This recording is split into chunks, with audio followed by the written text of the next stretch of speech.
US base में भी जबरदस्त हलचल देखने को मिल रही है। यहाँ पर भी अमेरिका ने अपना जो एयरबेस है वो बनाया हुआ है और इस पर बताया जा रहा है कि बुफा सॉल्टी बेस पर हवाई उड़ान भरी गई है A-10 विमान की तरफ से।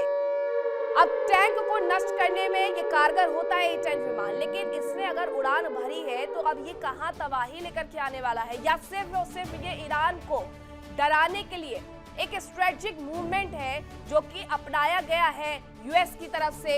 ये A-10 की तस्वीरें भी हम आपको दिखाते हैं जिसने ये उड़ान भरी है और बताया ये जाता है कि ये टैंक को नष्ट करने में कारगर होता है, टैंक को ये तबाह कर सकता है। लेकिन A-10 के उड़ान भरने के पीछे की वजह क्या है? सबसे बड़ा सवाल ये कि क्या ये सिर्फ और सिर्फ एक स्ट्रेटेजिक मूवमेंट है ताकि ईरान को और ज्यादा डराया जा सके, या तैयारियां जरा देख लीजिए।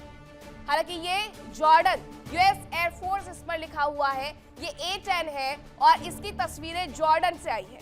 जॉर्डन में जो अमेरिका का बेस बना हुआ है, एयरबेस बना हुआ है, वहां से ये तस्वीरें निकल करके सामने आई है। तो ये A-10 विमान टैंक को नष्ट करने में अगर कारगर है तो अभी तो कहीं पर भी टैंक की तैनाती नहीं की गई है, लेकिन कई ऐसी जगह है जहां पर रॉकेट लॉन्चिंग पैड जरूर लगा दिए गए। तो क्या उन्हें तबाह करने के लिए ये सब कुछ किया जा रहा है?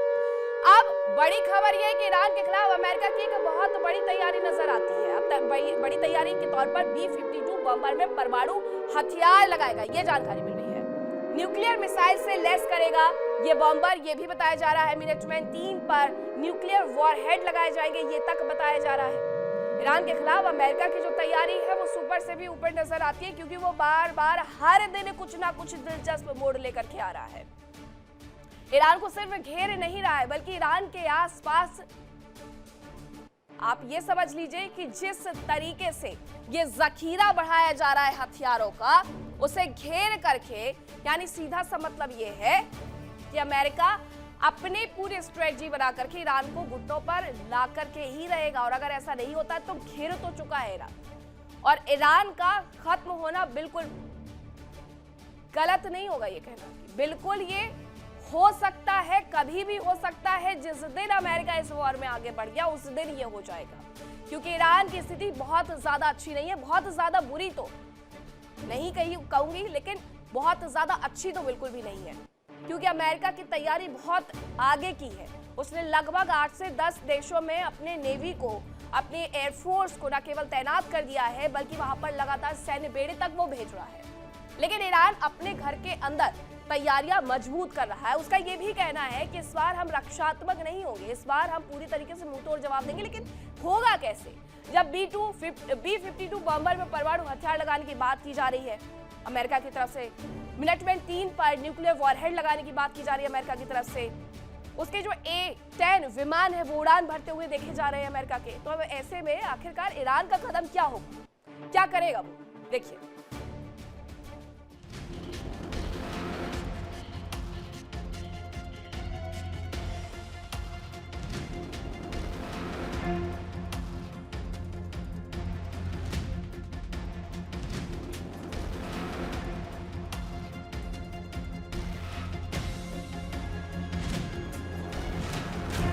अमेरिका का aircraft carrier USS Abraham Lincoln, जिस पर एक बार में 70 फाइटर जेट्स तैनात रहते हैं, ये पहले से ही अरब सागर में तैनात है।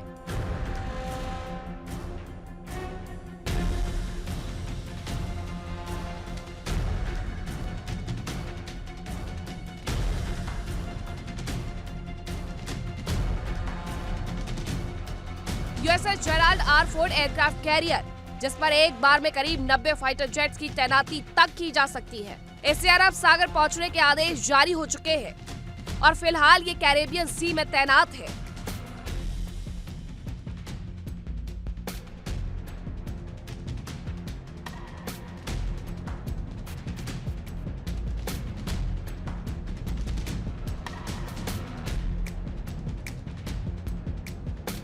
USS जॉर्ज W बुश, जिस पर एक बार में करीब 70 फाइटर जेट्स की तैनाती होती है, इसे भी तैयार रहने के लिए कहा गया है।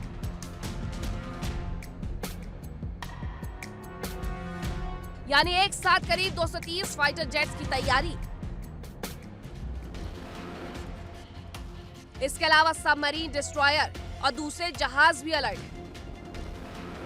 यानी ईरान के लिए खतरा बहुत बड़ा है। इस बीच CIA ने एक रिपोर्ट जारी की है जिसमें साफ कहा गया है कि ये युद्ध लंबा चल सकता है और शायद यही वजह है कि अमेरिका कोई रिस्क नहीं लेना चाहता। अमेरिका ने जितनी सेना मिडिल ईस्ट में तैनात की है इतनी पहले कभी नहीं की, क्योंकि अमेरिका ये जानता है कि अगर ईरान ने परमाणु बम बना लिया तो उसे काबू में करना लगभग नामुमकिन हो जाएगा।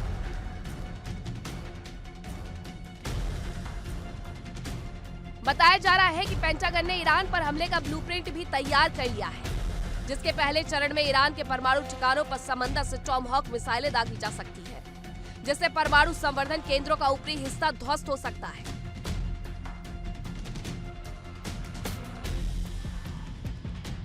दूसरे चरण में F-35 से मिसाइल अटैक किया जा सकता है। इसमें AGM-158 मिसाइलों का इस्तेमाल किया जा सकता है। इससे कंक्रीट की मोटी परत ध्वस्त हो सकती है। इसका असर 5 से 10 मीटर तक हो सकता है।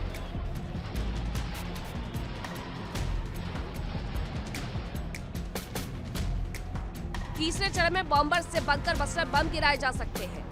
एक बॉम्बर में 2 GBU-57 बम लगाए जा सकते हैं और ऐसे करीब 5 बॉम्बर से हमले की तैयारी है।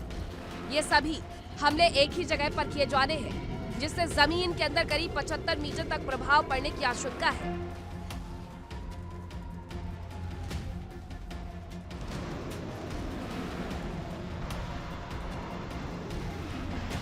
साफ है कि अमेरिका ईरान को ना तो पलटवार का कोई मौका देना चाहता है और ना ही उसे इस हालत में छोड़ना चाहता है कि दोबारा परमाणु कार्यक्रम शुरू भी कर पाए।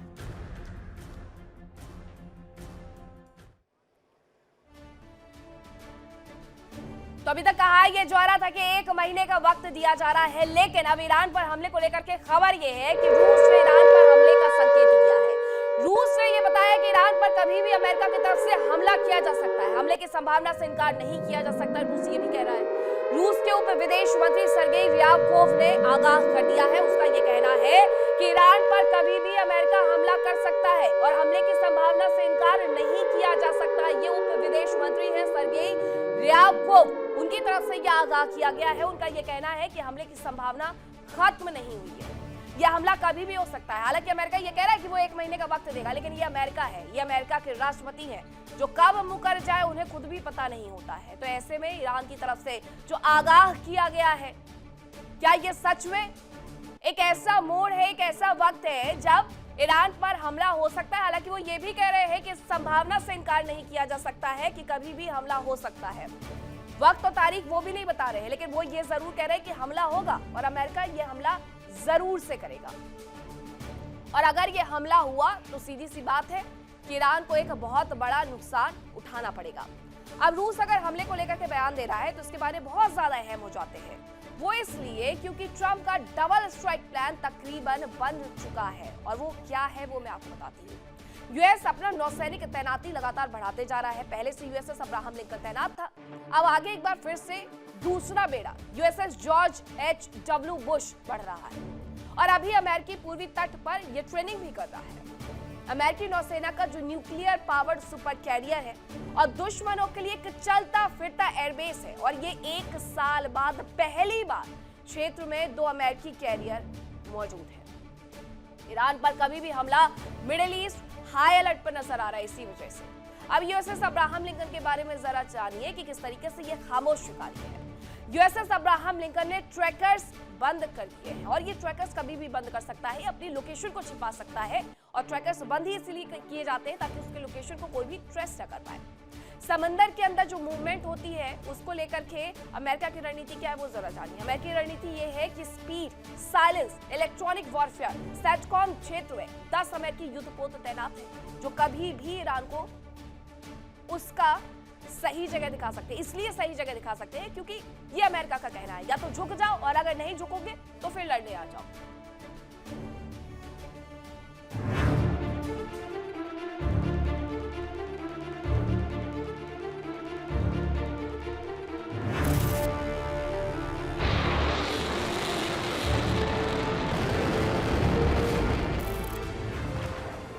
अमेरिका ईरान पर हमले के लिए पूरी तरह से तैयार है, तो वही इजराइल भी पूरी तैयारी कर चुका है।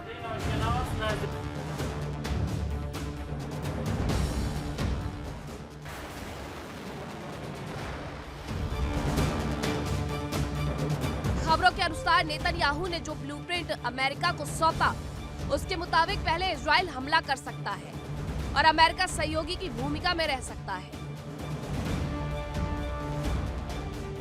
नेतन्याहू के अमेरिका दौरे से लौटते ही असर भी दिखने लगा। इजरायली नेवी ने स्ट्रेट ऑफ तिराना में दुश्मन को मिट्टी में मिलाने का अभ्यास किया। इजराइल ने डॉल्फिन क्लास सबमरीन भी तैनात कर दी, जिस पर पोपाई टर्बो क्रूज मिसाइल तैनात की गई। इस मिसाइल के नेवल वर्जन की रेंज करीब 1500 किलोमीटर है, जो दुश्मन पर लगभग 987 किलोमीटर प्रति घंटे की रफ्तार से हमला कर सकती है।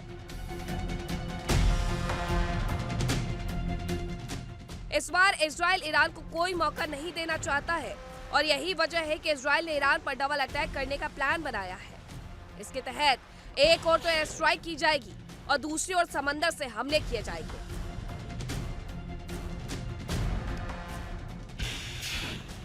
इजराइल के निशाने पर जाग्रोस पर्वत श्रृंखला हो सकती है, जो लगभग 1600 किलोमीटर लंबी है और इसका ज्यादातर हिस्सा ईरान में ही है। ये ईरान के लिए एक प्राकृतिक दीवार का काम करती है। ईरान ने पर्वतों के नीचे ही अपनी मिसाइल सिटी बना रखी है।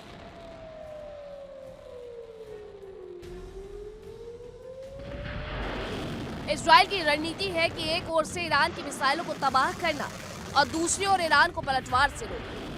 माना जा रहा है कि स्ट्रेट ऑफ तिराना से जाग्रोस पर्वतों पर हमला किया जा सकता है, जिससे मिसाइल सिटी के आसपास मौजूद मिसाइल लॉन्चर तबाह होंगे। साथ ही ईरान मिसाइल सिटी भी नहीं खोल पाएगा, जिसके बाद इजरायली एयरफोर्स अटैक कर सकती है।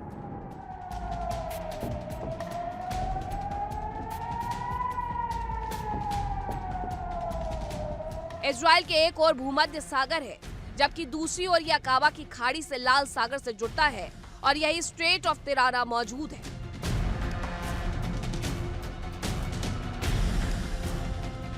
अमेरिका और इजराइल को इस बात की टेंशन है कि ईरान पर हमलों की सूरत में उसके प्रॉक्सी इनकी मुश्किलें बढ़ा सकते हैं। यही वजह है कि इजरायली सेना लगातार लेबनान में मौजूद हिजबुल्ला और यमन में मौजूद हूती विद्रोहियों के खिलाफ अभियान चला रही है।